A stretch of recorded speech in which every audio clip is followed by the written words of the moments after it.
John Davidson here with the editor of League Express, Martyn Sadler, talking about the Super League playoffs Thursday and Friday night. Big game, obviously, at Langtree Park. A tremendous game at Langtree Park, and you know, John, I've got memories of 2 or 3 years ago when the Catalans travelled to St Helens and won in the very last minute with a try and a conversion from Scott Duro. Remember when Scott Duro was playing really well and won the Albert Goldthorpe medal that year?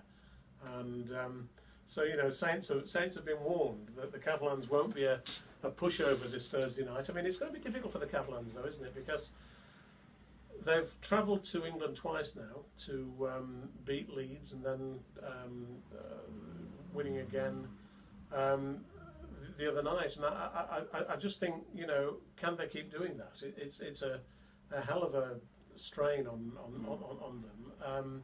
And Saints are going to be absolutely determined to get to the grand final. And in the contrast, Saints have had the week off. They have. You know, they won 41-0.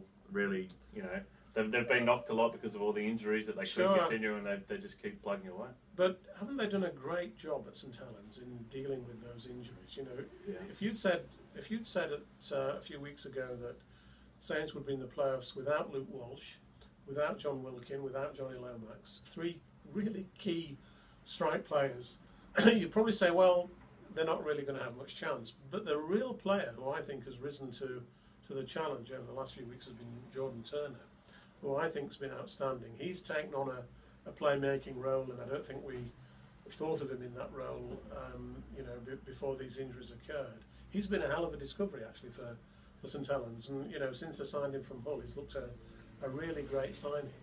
And again, he's going to play a real key role for Saints on Thursday night. I can only really see Saints winning. I've got to be honest. I can't see the Dragons making it 3 in a row. I mean, they just held on to beat Huddersfield, didn't they? They did. And you know, they got that last-minute win against Leeds. You know, they've had some outstanding games. I think Sam Williams has been a revelation. Yeah, for the last he's going back to the NRL soon. I mean, there's no Leon Price. Leon Price hasn't been playing for them. You know, he's now seemingly left the club for good before going to Hull next year.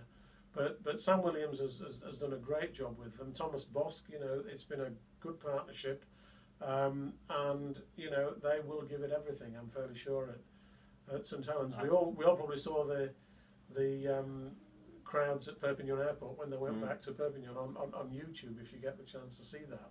So, you know, they're coming with a lot of enthusiasm. I think it's just adding to that, with Jordan Turner, James Roby has just been sensational, and I think if he can keep his form up, Saints will be too strong. But the other question is Morgan Escarre.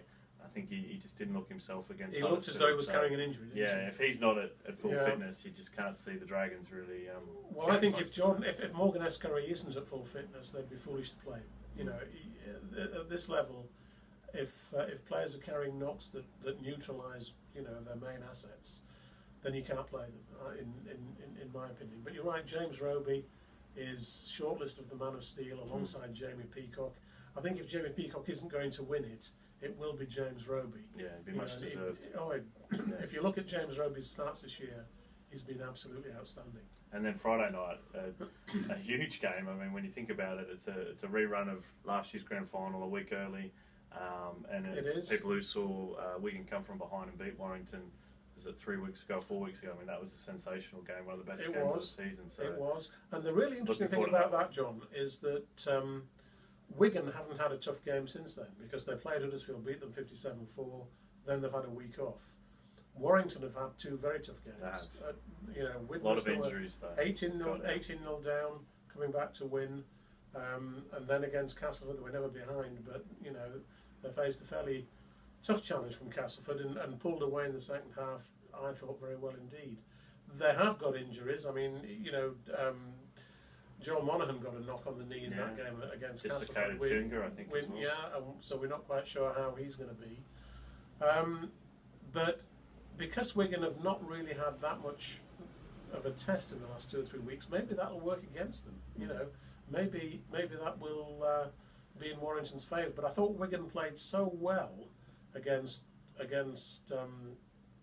you know, when they won 57-4 against Huddersfield, that I just can't see them not winning again. Yeah. They look to me the best equipped side to win the grand final this year. It's hard to go past them. They'll be at home. Very hard. They're on a bit of a roll now, and they just they seem to be getting better. And Warrington, as I said, they've got a few injuries. Matty Russell, Ben Westwood. There's quite a few others, but they do have the experience and the class. And Michael Monaghan coming to the end of his career, playing possibly his last game. Yeah. On the other hand, we're going to have Sean O'Loughlin, who's I think a great captain, almost certain to be the England captain, I think, in the Four Nations later this year, if he's fit enough to play, that is, of course. They're going to have Matty Bowen playing in his first grand final, and he's come on strong in the second half of the year. You know, he's been terrific, and they've got, you know, the half-back combination is back in place. Blake Green had a long period out with an injury, but he's now back with Matty Smith, and Matty Smith had a great game against Huddersfield and also a very good one against Warrington previously in that league game. So I think that's going to be a real challenge facing Warrington. Warrington play a very different style to Wigan. Warrington are prepared to make mistakes, aren't they? But they're prepared to take the risk, and they're prepared to, you know, think that they can, you know, come up on the rails and beat their opponents despite, you know, throwing the ball around a lot and making errors. They may find it's not easy to do that against Wigan, though. I think we're both tipping Saints and Wigan, Saints and Wigan. But I think it'll be very close. And that would be a great grand final. Yeah, I wouldn't be surprised if Warrington pull off an upset there. No, I wouldn't be too surprised. But I think I'd tip Wigan by 6 points, probably, to beat them. Great, that's all from us. Thank you.